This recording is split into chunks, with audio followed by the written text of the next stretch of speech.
Step 1. Make a collective effort to bail out companies that are too big to fail. Step 2. Take on collective risk by lowering interest rates and quote-unquote printing money. Step 3. Everyone is better off.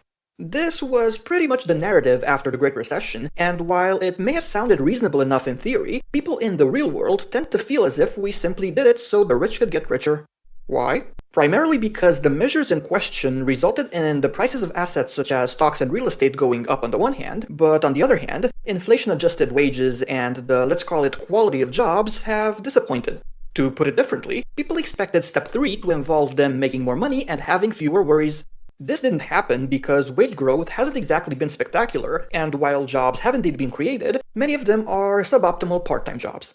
People did, however, get asset price increases, for example, their stock portfolio or the price of their home going up, but unless they sell so as to turn unrealized gains into realized gains, they have paper wealth and nothing more. Furthermore, how many people in real life do you know who have been, let's say, buying stocks aggressively since the Great Recession? Probably not many.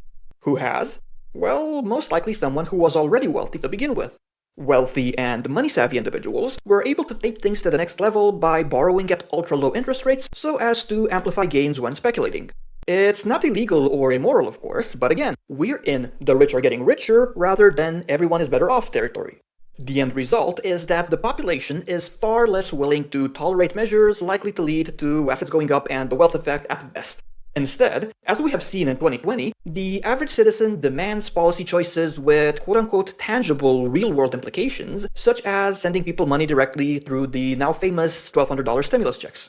But the more currency enters the proverbial real world, the greater the risks involving consumer price inflation rather than simply asset price inflation become, and this begs the question: have we opened Pandora's box?